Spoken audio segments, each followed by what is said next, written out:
Take a look at this image here, friends. Do you see what I see? If you thought that the real ID was bad, wait until you hear about smart identity from the same company, Idemia, who issues the driver's licenses and the real IDs in every state in the United States. I'm going to be sharing that with you in this video and how they are making us beg for this kind of ID.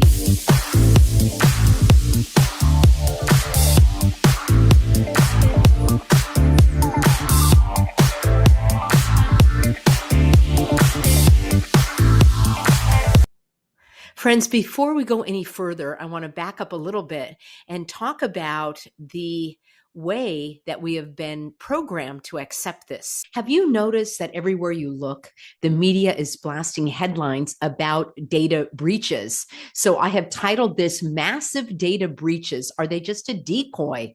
How you are being manipulated into accepting digital IDs. Now, we've been speaking about this, talking about the real ID. And today is actually May 7th, 2025. And we're already being told that, yes, you can fly without that real ID. And I have been covering this over the last several days, last several videos. So you can find out how to turn in your real ID. If your state still has regular driver's licenses, in Florida, they do not, unfortunately. They only have the real ID. But I wanted to also alert you to these headlines that could be stirring up fear so that we will become more accepting and willing of doing these digital IDs. Let me know if you think these headlines are being overblown. Let me know if you have been the victim of any kind of fraud. I just had one of my business cards canceled for the third time because this time somebody was trying to make a purchase in Baghdad, and I'm not buying anything in Baghdad. How about you? Friends, I have noticed that these headlines are popping up all over the place. This was the latest frame grab that I did, and we heard about Goodwill and Sonrisa's dental health. Imagine 360 data. That has a class action suit that was just settled. And I found out that there are tons of these data breaches in medical services, in insurance companies, in hospitals. And, I'm sure that some of these events are likely authentic, but could some of them be trumped up to feed into the narrative of moving us closer to digital IDs? And remember, I've got a whole playlist for you that I will link at the end of this video. But talking about the digital IDs and the real IDs put me in mind to consider these frequent stories that are pushed in the media about personal data being stolen. Now, for me, I just got an alert on my phone and in my email saying that there was a suspicious charge. In fact, there were several suspicious charges. So I have a fraud alert on that business card and everything got frozen because I ain't paying anybody in Baghdad, Iraq. So more and more people are getting frustrated about this, and they are becoming more willing and, dare I say, more eager to get these types of digital identities. Now, I clicked through at the Department of Health and Human Services. Yes, that is the department that Bob is heading up. And this is just a tiny snapshot of thousands of cases. I counted over 50 data breaches just in the last month alone.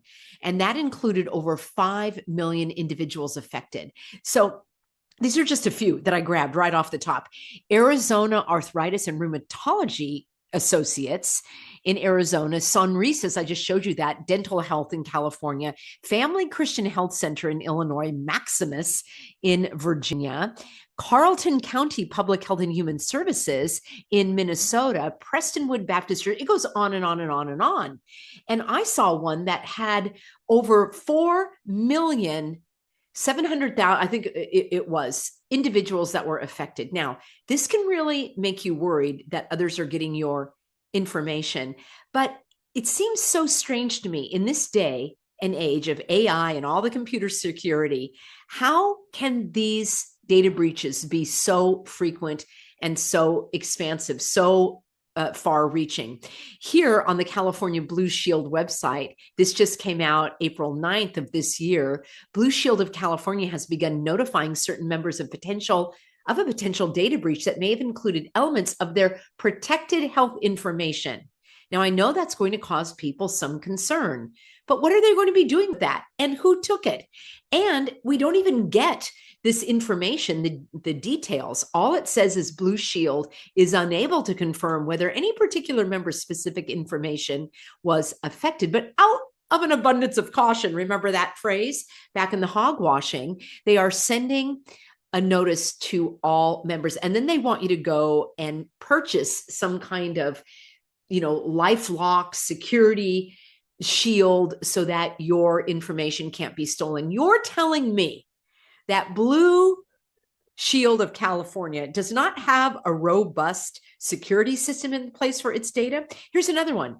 Gilead Sciences reported a data breach. This is in California of 12,224. That's not that many people compared to some of the others. And this was about an inadvertent mailing that included social security numbers. So yes, this can definitely strike fear with some people saying, I don't want my data being leaked. Now, I suppose you could say that these companies and the employees are so inept and their data security systems so flimsy that these links are authentic and they're not trumped up to make us, the regular everyday folk, afraid of our personal data information getting out there. No, of course not. The media and major corporations would never want to influence our behavior, and certainly not in such a way that would help us build our own digital prison. And certainly these nonstop data breaches are probably because of human error. Those dumb humans can't be trusted to do anything right. So the solution is bring on the AI. Robots are certainly far superior to we silly humans when it comes to things like data and security. It's not too far of a stretch to consider that in order to access your online bank account, your medical records, or your email, you know how you have to prove that I am not a robot? Well, it gets worse. Worst is worse than worse. I'm not talking about clicking on boxes with motorcycles in it. Let me know what you think about these, where you have to verify that you are not a robot, verify that you are human. Why don't the robots verify that they're not human? I would prefer that. So let me ask you this. Which boxes do you click on? It says select all squares with motorcycles. Well, how about this one here? It's got the motorcycle handles. This has the tire. This has most of the tire. Do I click on this one that has a little part of the tire? Do I click on the shadow of the motorcycle? Do I click on the motorcycle rider? Inquiring minds want to know. These CAPTCHAs drive me bonkers. How about this one? Select all squares with motorcycles. And then you skip it if there are none. Do not see a motorcycle there. And what about this? Select all squares with traffic lights. Well, I would click in this upper left corner and below it, but am I supposed to click with that arm that's holding the traffic light up, that light pole? I don't know. Now, I was told that it's not so much which boxes you check, but if you are selecting the boxes as most humans would do. I guess they have some kind of algorithm that determines who clicks on what, and also the speed in which you do it, because apparently the robots can do it far faster than we silly humans. So imagine all these little hoops, and not so little hoops, that we have to jump through. They are so bizarre, so intrusive, so unnecessary, and probably so irritating that people will beg to do an iris scan or biometric facial reading just to get to the darn website and the info that they are seeking. And that, my friends, is just another example of how we are being quickly ushered into our digital prison. So imagine now you're trying to pay your bill online. You don't have to click on the motorcycles or the traffic light, but you have to smile for the camera, for safety and security and all of that. But now for some reason there's a glitch and you are not being recognized as you. No soup for you, as they said on the old Seinfeld show. No access and no human to sort it out for you. Yes, welcome to the world of superior intelligence. Computers that cannot think, and they can't, friends. They are not human, and they cannot reason and they cannot even really solve your problem. If you've ever been shouting into your phone, agent, agent, speak to an agent, customer service, speak to a representative, you know what I'm talking about. What I think is that they should go back like Noble Gold Investments, and you have an individual who helps you online in the United States who speaks English clearly and perfectly. So wouldn't it be weird if these banks, the cell phone companies, your medical provider, health insurance companies, and all these other online services purposely made their customer service so onerous, so irritating, and so inaccessible, and there were so many data breaches that you would practically be begging for more advanced technology to improve things. That, my friend, is called problem, reaction, solution, the Hegelian dialect. And the problem, data breaches, stolen information, difficulty in verifying your identity. The reaction to this problem is you are frustrated, you're irritated with the long hold times to talk to a human, these onerous and irritating interactions that you have to go through just to try to get an issue resolved. The solution? More AI, faster verification, more security, more safety, as we're told. Well, in a previous video, I exposed this company called Idemia. Some of you said, Peggy, if you spell that backwards, it looks like AI media. We could extrapolate that to say AI media. It's a strange name any way you look at it. And this is the French company that issues the driver's licenses basically in every state. And this is the company that is behind the Real ID and the TSA pre-check. Well, they have solutions. They have solutions as well. They have something called a smart identity. This is different than your Real ID. This is a smart identity. And it's something called IDQR. That makes me think of, I don't know, IDQR. It's a laser engraved QR code embedded into polycarbonate identity documents. And here you have it. You know that this is on your passport if you have one, probably on the back of your driver's license. And it says, well, in fact, let me play this video for you and we'll take a look together.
How do you like them apples, friends? Let's break this down a little bit, shall we? So they've got what is this, a Gen Z or a Gen Alpha? So they've got a young person, because people like you and me are not going to want to do this. At least that's how I sees it.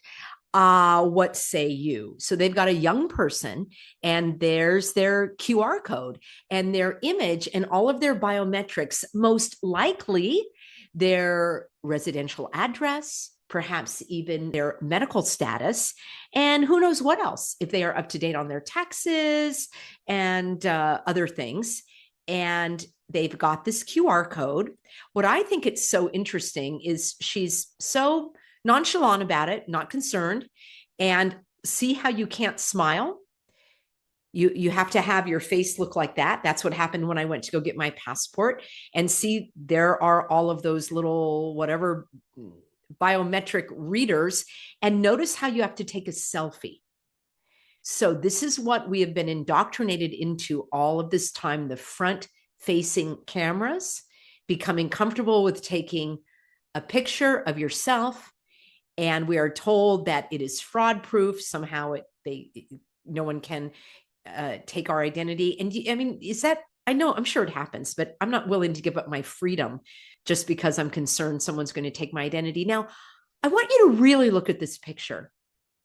Do you see what I see? Yes, right there on the forehead. For my Bible reading followers, you'll know that this corresponds to the mark of the beast, where you had to have a mark in order to buy or sell. Yes, friends, that is what we are talking about. They kind of hide that in here, don't they? Let's continue reading here and the facial scans. I also thought it was very, very interesting, right? Smart identity. Let's go back to the beginning again. It says that it is a simple identity verification and authentication for everyone with a high level of trust. Just a high level of trust. It's not completely bulletproof. It's just a high level of trust. So that's what we've got going here with this idemia. I believe that all of these data breaches, of all of the difficulty of getting through to customer service, of having to authenticate yourself, of having to remember all the passwords, that this is where we are going. This is the direction that we are heading in. Do not smile. It also says that it can track. You notice that these pictures don't look identical. Apparently, it can track your identity for any changes as you age, or maybe you have to update it frequently. As for me, I'm going to hold out as long as I can. You see, when others zig, I zag. That means that I buck the trend. Instead of more passwords and false security and AI assistance, I would rather have a regular human being at the other end of the line, landline, I wish, helping me with what I need, politely and patiently. Authentically, like a human. But instead I get, listen carefully, our menu has changed, and due to high call volume, your wait time will be longer than usual. Right, why don't you just hire more people? Humans who can speak clearly in English, please. Now, my question is, will Trump's tariff tax bring back good old-fashioned American customer service? That would be amazing, with no more outsourcing to these countries where it's difficult to understand. Hey, I speak foreign languages with an accent, so no harm there, but you've got to be able to speak English clearly when you're trying to help people speaking English. So that's something that I can applaud. Now, I want to hear from you. Do you think that more and more people are pushing back against this? I'm standing up. I've given you how-tos in my previous videos. You can go to refuserealid.org. You can get more information there. You can click through to get handouts to pass to others. We need to educate others. We need to take action that we are able to, and we need to push back in every way possible. Let me know in a comment below what you are doing to stand up against this digital tyranny so that we are not building the digital prisons ourselves. Thank you for being on board, everybody. Please share this video. The information needs to get out. I believe this is right around the corner, and we need to push back. I look forward to seeing you in an upcoming broadcast, always over at peggyhall.substack.com. That's where you will get this written handout with all of the information, and you can share that with others as well. Thanks for being on board, and I look forward to seeing you in an upcoming broadcast.